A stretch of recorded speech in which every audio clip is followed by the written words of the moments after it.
Did you know that the FBI has a world-class code-breaking team? Basically, their job is to decode any encrypted evidence. So imagine coming across a piece of evidence that appears to have secret messages embedded inside of it. It's the job of these brainiacs on the decoding team to go in there and figure out what those secret messages are. Now, this decoding team is incredibly good. But periodically, they do run into riddles, if you will, that are just way too difficult and they can't figure them out. And when this happens, they will often appeal to the public and say, hey, anyone out there, if you can solve this riddle, let us know. And so today's story will involve one of those types of... 1 month is all it takes. Guys, you don't understand, okay? Once you get into the flow of something and then you stop for a while and you come back, you're not on the top of your game, especially when you feel like shit. My head hurts so bad right now, but I'm being so brave about it. I'm being so brave. I'm a brave birthday boy, and you all just don't give a shit. Possible riddles, and if you stay till the end of the video, you'll actually see the mystifying evidence, and I'll show you where you need to go online to literally help the FBI solve this riddle. But before we get into that story, if you're a fan of the strange, dark, and mysterious delivered in story format, then you've come to the right place. God truly giving him the hardest we upload once a week. Dude, God gave me the worst hand right now, and I am so brave about it. At around 5 o'clock in the evening on June 25th, 1999, a man named Ricky McCormick stumbled into an emergency room in St. Louis, Missouri with his hand over his chest. Why does this sound familiar? Complaining that he couldn't breathe. He said he had asthma, and earlier that day he had been cutting the grass, and so maybe that... Did we watch this already? But either way, here he was in a lot of discomfort saying, you know, I need help. Ricky was 41 years old, and for his whole life, he had heart and lung problems. But, I mean, to be fair, I do live next to St. Louis, so that could be why. And so him arriving in this state in the ER was actually not all that uncommon for him. And so this hospital did what they did with anyone who came in complaining that they couldn't breathe.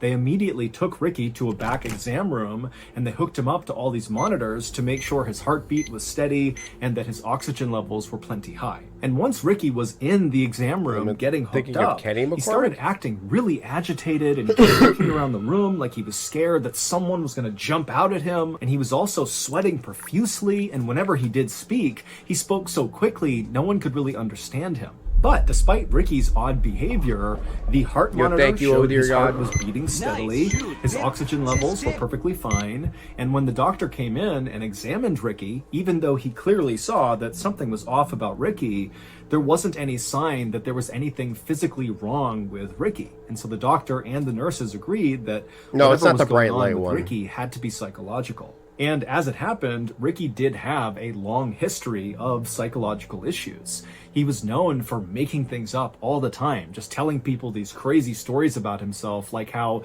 he was this talented singer and he was about to go on tour, or that he was... Okay, that's not Ricky. That's Prince. Actually a prince, or that he was... Not a real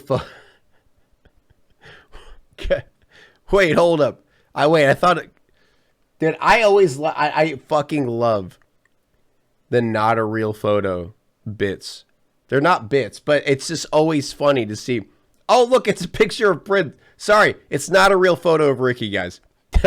That's not Ricky? Wait, what? Hold up.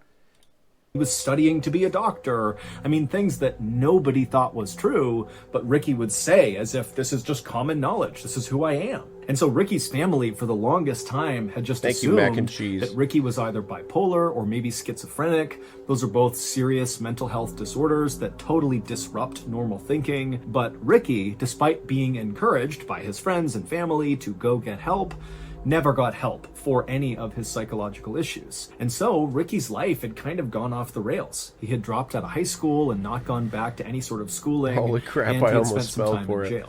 Now, Ricky was living in a low-income, very dangerous part of St. Louis which is a big Midwestern city on the Mississippi River, that in 1999 Yeah, St. Louis had a sucks. very serious issue with gang violence. Ricky absolutely hated it there, but he had no way to actually leave St. Louis. In fact, Ricky didn't even have his own place. He bounced around. I mean, there are some good parts about St. Louis. I'll give it that. But I feel like in comparison to other cities, St. Louis isn't that good. His mother's place, his aunt's place, and his girlfriend's place. Ricky did work, but the work was very sporadic, and it was for the most part just night shifts for random odd jobs. And when Ricky was actually working, he really just spent his time chain smoking cigarettes and drinking literally gallons of coffee. Back at the ER, Jesus. Ricky, who was still in the exam room, Gallons? had only been there for less than an hour when the doctor came back in and told Ricky that he was okay and he was going to be discharged. Now, Ricky immediately said, no, I have to be here tonight. I need to stay here. You need to admit me. The doctor just kind of ignored what he said and handed him the discharge paperwork. 15 minutes later, when a nurse came back into the exam room to get this paperwork from Ricky, she would walk in and see Ricky still sitting on the exam bed, kind of fidgeting around, looking down at this paperwork on his lap that immediately she saw he had not filled out. He had just signed his name at the bottom. And when she walked in, Ricky looked up at her and he kind of shrugged his shoulders and looked at her and was like, I don't know how to read or write. Can you help me? And so the nurse immediately felt bad for Ricky. I mean, he's got dirty clothes on. He looks thin and frail. He's clearly very down on his luck. There's some issues happening with this guy, and he can't even fill out his discharge paperwork. And so she said, no problem. She sat down with him, and together they filled out his paperwork. And then afterwards, when she walked him out of the exam room back to the front of the hospital, Ricky turned to her and said, instead of going home, can you just let me stay here in the lobby just for tonight? And this nurse, who knew she was not allowed to do this, she looked around and saw it was not a busy night there. And so she said, okay, as long as you don't bother anyone, you can stay here. And so Ricky thanked her repeatedly and then walked over to the corner, kind of far away from the front desk and far away from the front door. And he sat down and folded his arms, and then he just stared at the front door. And so this nurse assumed that Ricky actually must be homeless, especially based on, how. No, I did not watch this. I 1,000% didn't watch this. I know that. I don't remember any of this shit. Came in and wait a second, that's a real way. Yeah, he didn't put real. Wait. Oh, it is. It's real. Dude, I'm telling you, he needs to just fuck with everyone one time and just put not real on like real photos to confuse everyone. And he sat down and folded his arms, and then he just stared.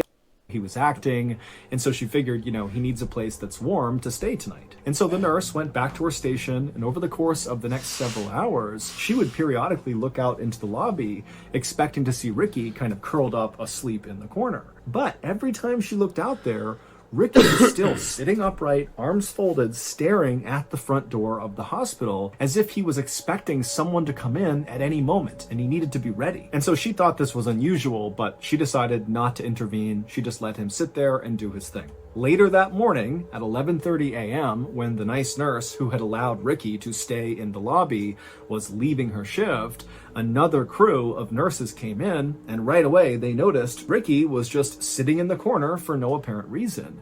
And when they walked up to him, he just to waiting ask if for he the was next okay, people? what are you doing here? What can we do for you? Ricky, instead of trying to talk to any of these nurses, just got up and walked out of the hospital. After leaving the hospital, Ricky walked to a nearby payphone and he called his girlfriend, Sandy. And when Sandy picked up the phone, she immediately recognized her boyfriend's very familiar voice, but she also picked up that he sounded really tired and kind of out of it. And so when she asked him, are you okay? What's going on?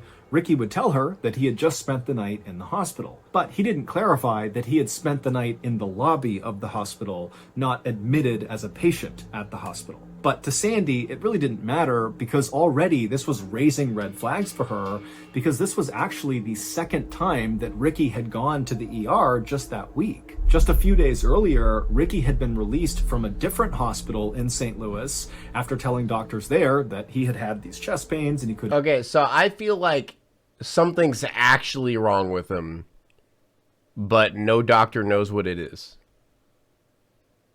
breathe. And so he had Maybe. been admitted for a couple of days, but ultimately they determined that there really was nothing wrong with him. And they too believed whatever was happening with him had to be psychological. And so he had been released. Additionally, Sandy had been growing increasingly worried about Ricky because over the last several weeks, Ricky had begun acting really paranoid, to the point where anytime he was in her apartment and somebody outside the apartment just walked down the hallway, Ricky would jump as if he was worried whoever was out there was going to barge in at any moment. But whenever Sandy asked Ricky, you know, what's going on? Why are you so paranoid? He refused to elaborate. So, feeling very concerned about Ricky, on this phone call, Sandy would say to Ricky, please come to my apartment and let me take care of you. If you're not feeling well, I'll make you feel better. Just please come to my apartment right now. But Ricky said no, he did not want to go to Sandy's apartment. He told her instead he was going to walk to a nearby gas station to get a bite to eat, and then afterwards he would give Sandy a gas call. station? And so the two of them agreed to this plan. They hung up. But then Ricky did not call Sandy later. A worker at the gas station where Ricky said he was going would later tell authorities that Ricky did come into the gas station and he got a hot dog on that day, the 26th. And then the next day, this same worker said, yep, we saw Ricky again on the 27th. He came in here, he got a fat dog, and then he left. But after that, nobody saw Ricky. Not his aunt, not his mom, not his girlfriend. He didn't show up in any other emergency rooms in Missouri. What kind of hot dog was it? He just disappeared. On June 30th, so 3 days after Ricky was last seen at this gas station, a woman was driving her car 20 miles north of St. Louis on this highway when she looked out into this cornfield that butted up against the highway, and she saw kind of in the middle of it was this dark shape that looked totally out of place. And so she was intrigued enough that she actually pulled over on the road. She got out and began walking into this cornfield to see what this thing was. And when she got up to this thing and saw what it was, she froze in horror, and then she screamed, turned around, and ran back to her car, and she flew to the nearest gas station. She grabbed a payphone. It is true. I live in fucking Illinois where I'm surrounded by corn. Corn is scary as shit. And she called 911. When the police arrived at this cornfield, they too walked out towards this dark thing. That's not a real, guys, that's not a real cornfield. That's a fake one. They saw what this thing was that had scared this woman. It was a dead person who was lying face down. Their body was very badly decomposed. And in fact, their body was just kind of falling apart. Like the fingers of this person's body had just kind of crumpled off of their hands. Now, based on what this person was wearing, they appeared to be male, but there was no way to tell how this person died or really how long they had been dead for. But despite the advanced decomposition, authorities were able to get a good fingerprint, and it would turn out that this body belonged to Ricky McCormick. The day after Ricky's body was found, the police would come out and say they were treating his death as a homicide. This area along this highway in this cornfield was actually a fairly common place for murderers to dump. Dude, yeah, fucking cornfields, man. Like, where are you gonna find the body? It's a fucking cornfield, you know? Their victims. And it was this is a real photo. This is a real photo, by the way. Very unlikely that Ricky had gotten there by himself. He didn't have a car. In fact, he didn't even have a driver's license. There was no public transportation that could have brought him to this spot. And if Ricky had decided to walk to this area for some reason, it was a solid 15 miles from where he lived and worked. Also, Ricky's body was way too decomposed relative to when he had last been seen alive, just 3 days earlier. And so there was a theory that perhaps he was killed somewhere else and then kept indoors in heat, and that had accelerated his decomposition, and then at some point whoever had killed him had moved his body and dumped it in this cornfield. And so on that first day of the homicide investigation, July 1st, the police put 18 detectives, so a ton of detectives, on this case, and they also appealed to the public to come forward if you had any information about what could have happened to Ricky McCormick. Is Ballin in an actual cornfield right? That's a good question right there. We have no idea. He could be. Later, on July 2nd, the police... There's no indicator to tell me. out and made an announcement that, after looking at all the evidence and looking at Ricky's body again, it did not appear, in fact, that he had been murdered, but instead he must have died of natural causes. This is a guy that had lung and heart problems, and so that is likely So he what just killed walked him. into the Case middle of a closed. cornfield And so and after just this died? announcement, all of the evidence in Ricky's case was bundled up, put into storage, and people just kind of forgot about it. 6 months later, the Federal Bureau of Investigation, the FBI, got a tip. That does sound like classic police work. I don't know. Probably just died. He probably just died from something. I don't know. Yeah, well, I think I'm done with this one. How do you think he died? I don't know. Like, maybe I fucking died from being there and dying and shit. Fucking, Yeah, case closed. He's dead. The guy totally is dead. He ate that too much involved corn. Ricky McCormick.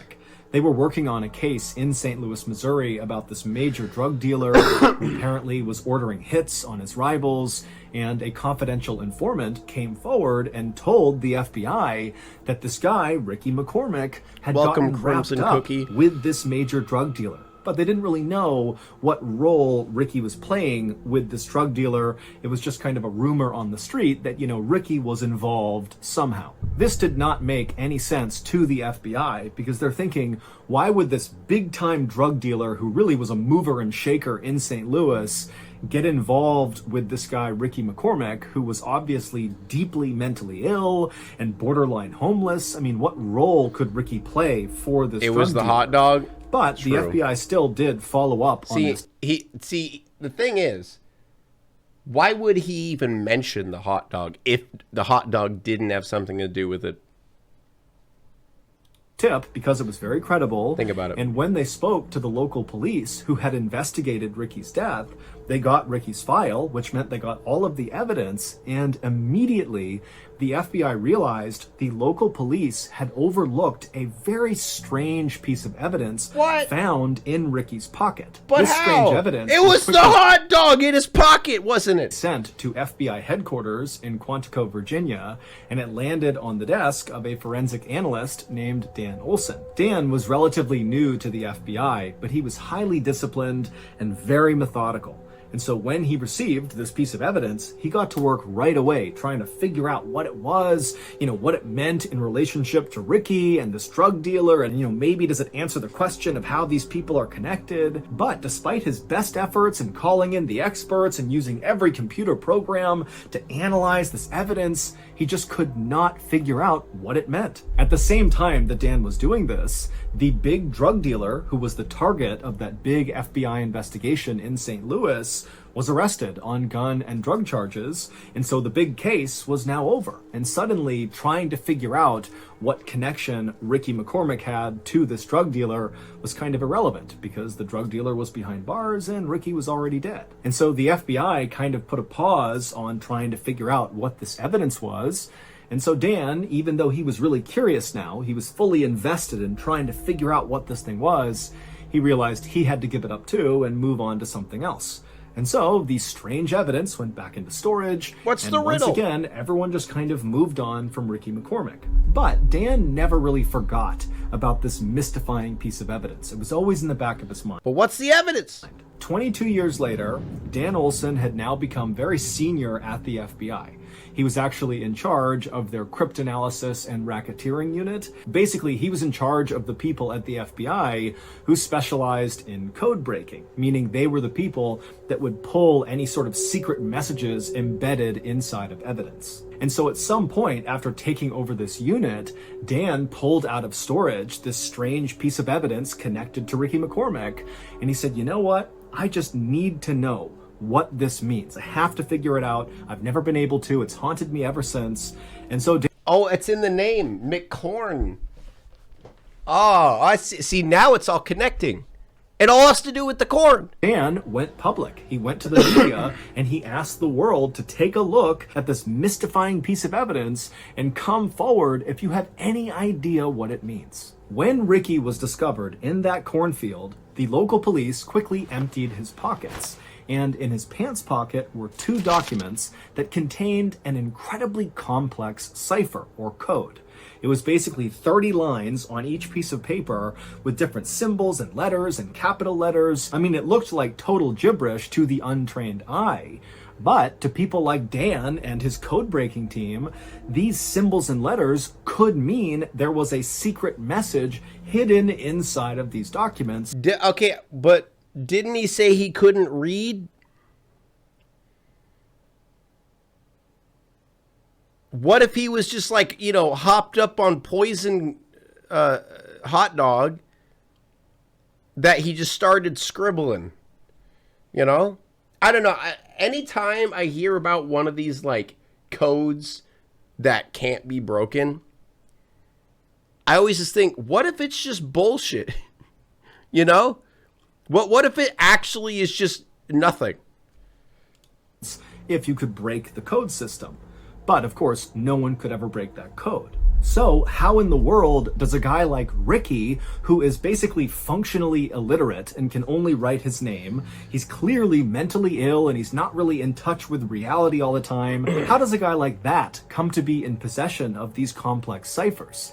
And if he didn't write these ciphers, because that's possible, maybe somebody else gave them to Ricky, well, why would anyone who came up with this very complex cipher entrust a guy like Ricky to be That's a good idea, though. I should write a note, you know, write a cipher and, like, put it in my pocket when I'm, like, about to die or some shit.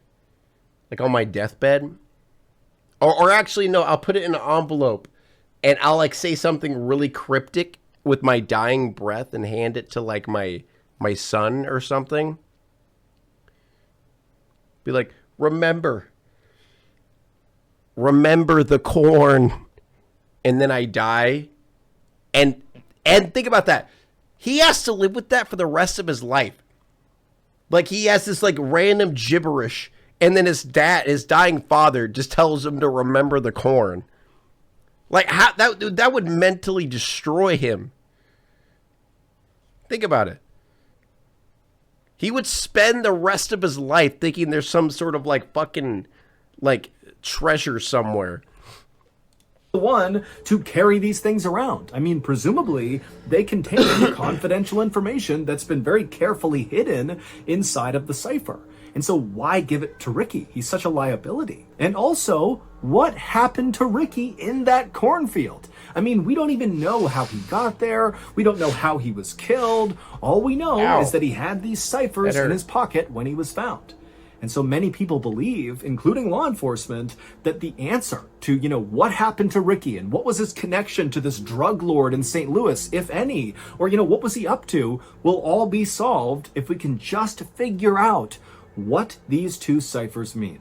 But as of right now, no one has solved the riddle of what these 2 ciphers mean. All we know is that Ricky McCormick, a couple of weeks before he died, became increasingly paranoid and was so scared of someone or something that he was likely running into these hospitals just to hide out. But eventually, whoever or whatever Ricky was scared of very likely caught up to him and killed him. But until we crack these ciphers, we very likely will have no idea what actually happened to Ricky McCormick. Today, the FBI has set up a special website where you can look at these 2 ciphers that Ricky had in his pocket. And if you're able to crack them, because someone's going to eventually, you can tell the FBI through this website and potentially help. All right.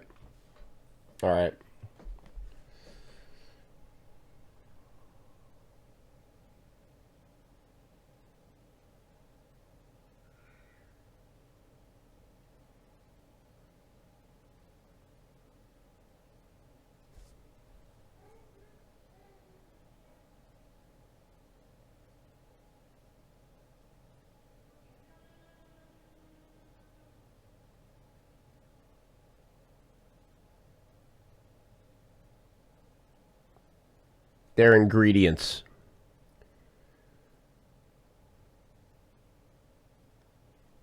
It's ingredients for corn casserole or cornbread. One of the 2.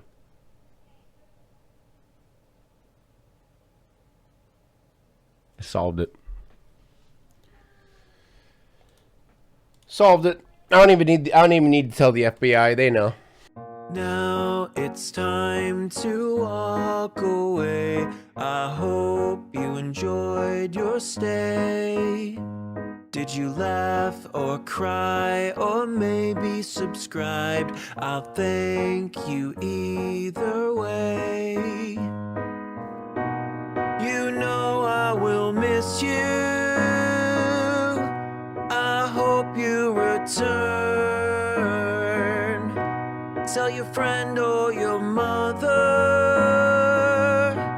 to get me more views, please.